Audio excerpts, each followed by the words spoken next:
Hello dear students. Okay, already we discussed fifth unit in the regular classes. Okay, in the fifth unit we completed WTO GATT, which is related to WTO and integral economics. So then next, today let us discuss the regional economic. The regional economic, it is a part of fifth unit from in your international business environment policies in your subject. Okay, then next, today let us discuss regional economic. So our subject, once again I am going to repeating international business environment policies. Okay, so in international business environment policy, today we are going to discuss in regional economic. Okay, regional economic, it is a part of fifth unit. Okay, so let us discuss. It is an agreement between group of countries. Okay, it is an agreement between group of countries in geographic region to reduce, ultimately remove the tariff and non-tariff barriers to the free flow of goods and services and factors of production between each other. అంటే simple గా చెప్పాలంటే ఏం లేదు, ఇది tariff and non tariff barriers దీన్ని remove చేయడం కోసం మనము రీజనల్ గా కొన్ని జాగ్రఫికల్ ఏరియాని బేస్ చేసుకొని కొన్ని కంట్రీస్ వచ్చేసి గ్రూప్ గా ఫామ్ అయ్యి వాళ్ళ మధ్యలో free flow of goods and services ఈజీగా సేల్ చేసుకోవడం కానీ దీని పర్పస్ లో వాళ్ళు చేసుకుంటారు. సో అయితే ఇందులో tariff, remove tariff and non tariff. Tariff, it is nothing but, okay, listen, when we are going to importing goods and services or else when we are going to exporting goods and services, at that time, second house now, we are going to paying some amount. It is nothing but tax, but tax and chepagudadu. It is nothing but tax, but instead of tax we have to use tariff. Tariff ante em ledu, a tax imposed on imported or exported goods. Goods import export అయినప్పుడు some amount pay చేయాల్సి వస్తుంది మనము. Okay, దానిని tariff అంటాం. Then next, so to remove tariff and non tariff barriers. Non tariff barriers అంటే it is nothing but same, it is a trade restrictions such has a quota or embargo or else sanctions. Quota అంటే ఏం లేదు, for example in our country we are going to importing oil. Okay, oil అంటే oil plus రకరకాల చాలా goods and services ని మనం బయటకు వెళ్ళి ఇంపోర్ట్ చేసుకుంటాం. అట్ ద సేమ్ టైం మన దగ్గర కూడా కొన్ని ఎక్స్పోర్ట్ చేస్తాం, కొన్ని మెడిసిన్స్ కానీ అవన్నీ. సో ఫర్ ఎగ్జాంపుల్ ఇప్పుడు due to corona virus, so America ఏం చేసింది రీసెంట్ ఒక 1 week బ్యాక్, మాకు హైడ్రోక్లోరాక్సైడ్ టాబ్లెట్స్ కావాలి లేకపోతే మేము చాలా సీరియస్ తీసుకుంటాం అది అని చెప్పారు. అంటే ఇక్కడ ఏం లేదు, నాన్ టారిఫ్ అంటే ఏం లేదు, ఇది ఒక financial activity. Okay, financial activities కింద కోటా మనకి, ఫర్ ఎగ్జాంపుల్ ఫర్ డే మీకు థౌజండ్స్ ఒక litres of or 1 lakh litres of oil మాత్రమే మీకు మేము సేల్ చేస్తాం, అంతకన్నా ఎక్కువ మీకు రాదు అంటే ఒక కోటా ఇస్తారు అన్నమాట. ఆ కోటాని మనం ఏమంటారు ఎక్సీడ్ అంటే దానికంటే ఎక్కువ మనం పర్చేస్ కానీ సేల్ కానీ చేసుకోలేము అనమాట. సో అలాంటి దానిని కోటా అంటారు అన్నమాట. ఆ కోటా ప్రకారం మనకు వస్తుంది, అంతకన్నా ఎక్కువ రాదు. ఒకవేళ సమ్ కేసెస్ మనం గనక గ్రూప్ ఆఫ్ కంట్రీలు వాళ్ళతో పాటు వాళ్ళు మనం ఒక గ్రూప్ గా ఏర్పడి ఒక గ్రూప్ ఫామ్ అయితే అప్పుడు మనకు కొన్ని ఇష్యూస్ అంటే కొన్ని ఎగ్జంప్షన్ ఉంటాయి అన్నమాట. సో దానినే మనం ఇక్కడ అంటున్నాం remove tariff and non tariff. Non tariff లో ఫస్ట్ వన్ ఏమనుకున్నాం మనం, it is a trade restrictions such has quota. Quota అంటే మనం వాళ్ళ గ్రూప్ లో ఉన్నప్పుడు మనకేం చేస్తారు, సింపుల్ గా కొంచెం లిబరల్ వదిలేస్తారు, మనకు కొన్ని ఎగ్జాంపుల్ ఇస్తారు. At the same time embargo or sanctions, it is a nothing but it is also one kind of financial activity. So to remove అంటే ఫర్ ఎగ్జాంపుల్ ఇప్పుడు యుఎస్ఏ కి ప్లస్ ఇండియాకి ఈ వీసా ఇచ్చే దగ్గర కొన్ని ఎగ్జామ్టెడ్ ఉన్నాయి, కొన్ని ఇప్పుడు ట్రంప్ వచ్చిన తర్వాత H1 కొన్ని వీసాలు మేము ఇవ్వము అని చెప్తున్నాడు. అట్ ద సేమ్ టైం ఇండియాకి ఆస్ట్రేలియాకి, ఇండియాకి పాకిస్తాన్ ఇలాంటి కొన్ని రిస్ట్రిక్షన్స్ రిమూవ్ చేయడం కోసము వీళ్ళు కొన్ని కంట్రీస్ గ్రూప్ గా ఫామ్ చేస్తారు అనమాట. సో దానిని నాన్ టారిఫ్ అంటారు. Okay, tariff either tariff or non tariff ని రిమూవ్ చేయడం కోసము రీజనల్ గ్రూప్ గా ఏర్పడేదాన్ని రీజనల్ ఎకనామిక్ అంటాం. ఓకే, దెన్ నెక్స్ట్, సో ఇక్కడ వరకు ఇది అయిపోయింది. దెన్ నెక్స్ట్ మీరు అట్లా అబ్జర్వ్ చేస్తే దీని తర్వాత మనకు ఒకటి ఉంటుంది regional agreements, European Union, BRICS, SAARC, next ASEAN, NAFTA అని ఉంటుంది. సో ఫస్ట్ డిస్కస్ చేద్దాం ఏంటంటే యూరోపియన్ యూనియన్స్ లో కొన్ని కంట్రీస్ వచ్చేసి వాళ్ళు ఒక గ్రూప్ ఆఫ్ ఫామ్ అయ్యారు. సో దానినే యూరోపియన్ యూనియన్ అంటారు. ఫస్ట్ దీని బ్యాక్గ్రౌండ్ కి వెళ్దాం. So European union is located at Brussels in Belgium country. So దీని హెడ్ ఆఫీస్ వచ్చేసి బెల్జియం కంట్రీలో ఉన్నది. So Belgium country is a part of Europe country. Then next ఈ యూరోపియన్ కంటే ముందు ఫార్మేషన్ కంటే ముందు ఫస్ట్ ఎట్లా యూరోపియన్ యూనియన్ ఫామ్ అయిందో చూద్దాం. European coal and steel community established in 1951. So in the year of 1951 European coal and steel community established అయింది. So ఇందులో కొన్ని గ్రూప్ ఆఫ్ కంపెనీస్ ఈ గ్రూప్ లో కొన్ని కంట్రీస్ ఫామ్ అయినాయి. సో కంట్రీస్ నేమ్స్ ఇక్కడ నేనేం చెప్పట్లేదు. Then next later on European economic కమ్యూనిటీగా డివైడ్ అయింది. మళ్ళీ నెక్స్ట్ ఇంకొక గ్రూప్ అనమాట. ఇది సపరేట్ గ్రూప్, ఇది ఒక సపరేట్ గ్రూప్. సో దీని షార్ట్ కట్ ఏమంటారు అంటే EEC, European economic community. Then next లాటరన్ ఫ్యూయల్స్. Then next European atomic energy community. So ఇది ఒక గ్రూప్. కొన్ని కంట్రీస్ ఈ గ్రూప్ ఫామ్ చేసినాయి. Some countries formed European economic community. Then next remaining few companies formed European Atomic Energy Community. So later on few years later ఆ తర్వాత ఏమైందంటే 1, 2, 3 ఈ 3 groups కలిపి ఓకే ఎకనామిక్ కమ్యూనిటీగా గ్రూప్ ఫామ్ అయింది. Economic community. Okay then next దీనిని 1991 లో ఒక మాస్ట్రిక్ట్ అగ్రిమెంట్ లో ఈ economic community become European union. So European union ఎప్పుడు 1991 లో economic community become European union. So later దీని ఇంప్లిమెంటేషన్ 1993 నుంచి ఇది వర్క్ చేస్తున్నది. November 1st this is the European union. Total 28 countries are there. Okay recent గా Britain వచ్చేసి ఇందులోకి వెళ్ళి బయటకు వచ్చేసింది. ఇప్పుడు ఓవరాల్ గా 27 countries are there. Okay first 28 countries ఉన్నాయి. తర్వాత ఏమైంది రీసెంట్ గా 2019 లో బ్రిటన్ బయటకు వచ్చేసింది ఫ్రమ్ యూరోపియన్ యూనియన్ నుంచి. తర్వాత ఇప్పుడు total countries 27 countries members countries are there in European union.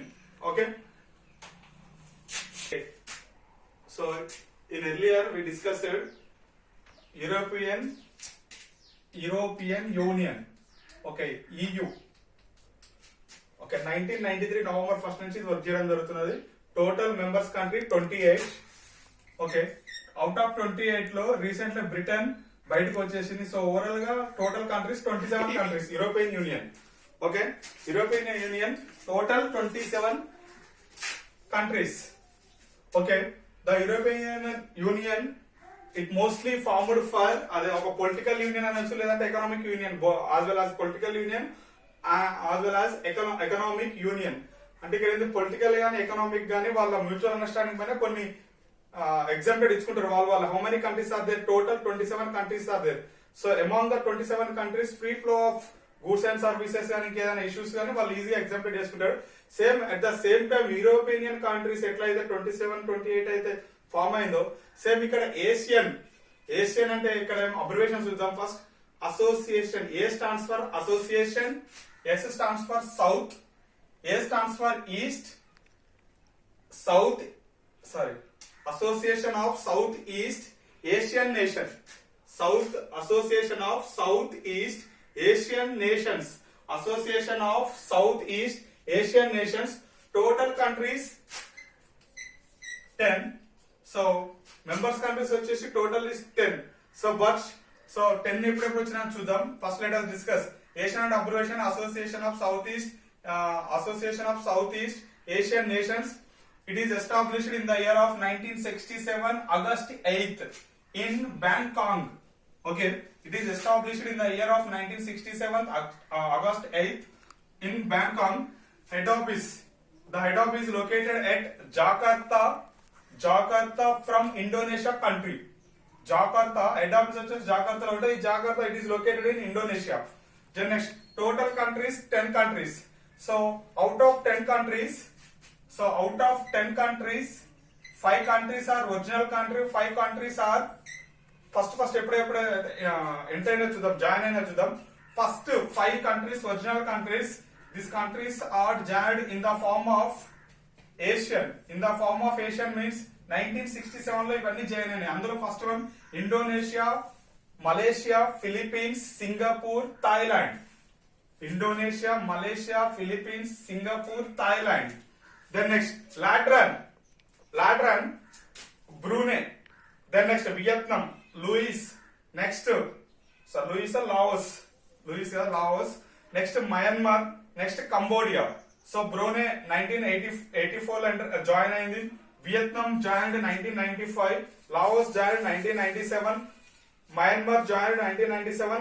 Cambodia join 1999. Okay, these are the 5 countries join. Later on ఇవేమో ఒరిజినల్ కంట్రీస్ అని వచ్చి ఇవి తర్వాత జాయిన్ అయినాయి కాబట్టి ఓవరాల్ ఎనీవో మొత్తం పైన 10 countries ఉన్నాయి. So main aim of Asian main aim ఏంది, ఎందుకు వీళ్ళు గ్రూప్ ఆఫ్ ఫార్మ్ అయ్యారంటే among the 10 countries free flow of goods and services, political గానీ ఎకనామిక్ యాక్టివిటీ గానీ ఈజీగా చేసుకోవడం కోసం, వీళ్ళు పీస్ఫుల్ గా ఉండడం కోసం వీళ్ళు ఒక గ్రూప్ ఫార్మ్ చేసారు. అందులో ఫస్ట్ మెయిన్ ఎయిమ్ చూద్దాం. So the objectives of Asian. First one, to accelerate the economic growth and social progress and cultural development. Okay,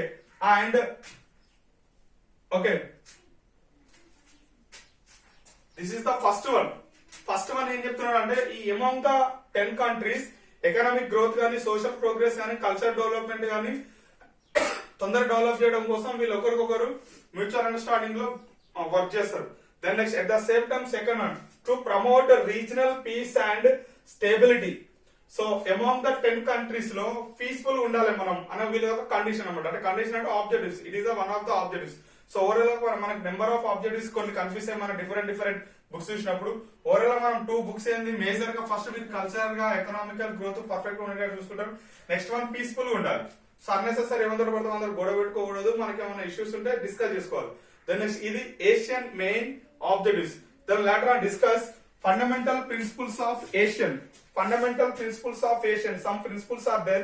First one, okay, ఈ principles బేస్ చేసుకొని కూడా మనం ఆబ్జెక్టివ్స్ ఫ్రేమ్ చేయొచ్చు. Same అదే.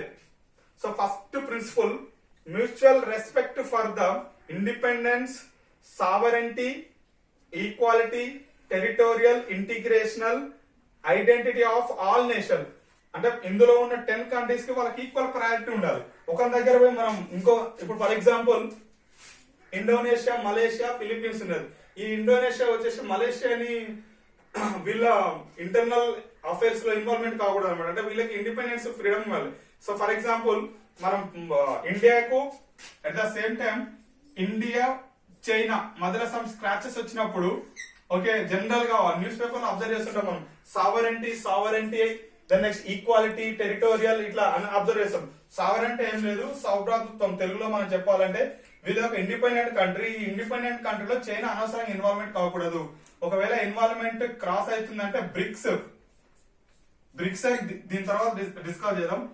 Bricks లో China, India parts 2 countries memberships ఉన్నాయి అందులో. So అక్కడ దానికి ఆపోజిట్ వెళ్తున్నదని మనం కొన్ని పేపర్లు అప్పుడప్పుడు రాస్తుంటాం అనమాట. సో అంటే ఏంది, ఒక కంట్రీ వచ్చేసి ఇంకో కంట్రీ ఇంటర్నల్ గా కానీ ఎక్స్టర్నల్ గా కానీ అనవసరంగా ఇన్వాల్వ్మెంట్ కాకూడదు. సో ఇలాంటివి ఎప్పుడంటే వీళ్ళు ఒక గ్రూప్ ఫామ్ చేసుకున్నప్పుడు కొన్ని ఆబ్జెక్టివ్స్ పెట్టుకుంటారు అన్నమాట. సో ఇక్కడ కూడా సేమ్ అది 10 countries కూడా ఫర్ ఎగ్జాంపుల్ ఈ 10 countries ఉన్నాయి. ఇందులో గూడ్స్ ఇంపోర్ట్ కానీ, ఎక్స్పోర్ట్ కానీ, పొలిటికల్ ఇష్యూస్ కానీ, ఎకనామిక్ ఇష్యూస్ కానీ ఏమైనా ఉంటే వీళ్ళు ఒకరికొకరు ఏం చేస్తారు, హెల్ప్ఫుల్ గా ఉంటారు అన్నమాట. సో ఇక్కడ వచ్చేసి సావరెంటీ, ఈక్వాలిటీ అని అంటే అందరికి ఈక్వల్ ప్రయారిటీ ఉంటుంది, ఒకరి దాంట్లో ఇంకోటి ఇన్వాల్వ్మెంట్ కాదు. The next, non-interference in the internal affairs one another. So for example, Indonesia, Malaysia, Philippines, ఒకదాంట్లో ఒక ఇంటర్నల్ అఫైర్స్ కూడా వీళ్ళు ఏమి interfere car. Then next, settlement of differences or disputes by peaceful manners. Settlement of differences are, for example, మీరు observe చేస్తే 2016 June జూలైలో August లో అనుకుంటా, బహుశా ఎగ్జాక్ట్ ఐడియా లేదు, ఆగస్ట్ సెప్టెంబర్ మధ్యలో పాకిస్తాన్ కి ఇండియా వార్ జరిగే ఛాయిస్ ఉంటుంది. సో ఇంటర్నల్ గా వాళ్ళు అక్కడికి వెళ్ళి పాకిస్తాన్ లోకి వెళ్ళి ఇండియన్ ఆర్మీ దాని ఒక మూవీ కూడా వచ్చింది, అది ఐడియా రావట్లేదు. సో నైట్ మన ఆర్మీ అక్కడికి వెళ్ళి వాళ్ళ దగ్గర ఉన్న టెర్రరిస్టులు ఎవరైతే ఉంటారో వాళ్ళని మొత్తం నాశనం చేసి వస్తారు అన్నమాట 2016 లో. ఓకే, సో అది ఎందుకు జరుగుతుంది అక్కడ? ఎందుకంటే వాళ్ళు ఆల్రెడీ ఇండియా మీదకి అటాక్ అవుతారు కాబట్టి వీళ్ళు అక్కడికి వెళ్ళి డైరెక్ట్ నైట్ వెళ్ళి చేసేస్తారు అన్నమాట. సో అలాంటి సెటిల్మెంట్ డిఫరెన్సెస్ డిస్ప్యూట్స్ కనుక వస్తే in case okay Pakistan India so వీళ్ళు ఒక గ్రూప్ లో ఉంటారు అన్నమాట. సో ఆ గ్రూప్ ఏది సార్క్. సో ఆ సిచ్యువేషన్ లో సార్క్ ప్రోగ్రామ్ ఉండాలి. యాక్చువల్ పాకిస్తాన్ లో జరగాలి సార్క్ మీటింగ్ సమితి. అయితే అప్పుడు అక్కడ శ్రీలంక ప్లస్ చైనా వీళ్ళంతా శ్రీలంక ఎస్పెషల్లీ శ్రీలంక ప్లస్ కొన్ని కంట్రీస్ వచ్చేసి మేము సార్క్ మీటింగ్ కి రామని చెప్పడం వల్ల అది క్యాన్సిల్ అయింది. ఓకే, ఇది ఎట్లా దాని వల్ల ఏమైంది పాకిస్తాన్ కొంచెం వెనకకి వెళ్ళే ఛాయిస్ ఉంటుంది అనవసరంగా ఇష్యూస్ ఎందుకని. సో ఇక్కడ కూడా అంతే 10 కంట్రీస్ లో వీళ్ళ మధ్యలో ఏమైనా డిస్ప్యూట్స్ కానీ సెటిల్మెంట్స్ కానీ వస్తే వాళ్ళు పీస్ఫుల్ మేనర్ లో సెటిల్ చేసుకుంటారు. సో ప్రిన్సిపల్స్ ఇది. Then next renunciation of the threat or use of force. వీళ్ళ మధ్యలో ఇంకేదైనా ఇష్యూస్ వచ్చినా ఈజీగా చేసుకునే ప్రిన్సిపల్స్. ఇది observes total ASEAN. So abbreviation very very important. Association of south east Asian nations. It consisting 10 countries అంటే 10 countries memberships ఉన్నాయి ఇందులో. హెడ్ ఆఫీస్ వచ్చేసి జకార్తా ప్లేస్. ఇది Indonesia country. So it was established in the year of 1967 August 8 in Bangkok. Total first 5 countries ఉన్న తర్వాత 5 వచ్చినాయి. This is the information related to ASEAN. So anyhow మొత్తం పైన European union whether ASEAN and ఇంకొకటి సార్క్ అయినా BRICS అయినా NAFTA అయినా ఏదైనా సరే ఒక గ్రూప్ ఆఫ్ ఫామ్ అవుతుంది బికాస్ ఆఫ్ వాళ్ళ ఎకనామిక్ పొజిషన్ ఇంప్రూవ్ చేసుకోవడమే కావచ్చు, కల్చర్ డెవలప్మెంట్ అయినా కావచ్చు. సో ఎనీవో ఏదైనా సరే దాని పర్పస్ ఏర్పడే ఇది ఒక రీజనల్ అగ్రిమెంట్స్, రీజనల్ గ్రూప్. ఇది డిపెండ్స్ అపాన్ జాగ్రఫికల్ ఏరియా కావచ్చు, ఏదైనా కావచ్చు, ఇది ఒక ఫామ్ అయింది. ఓకే.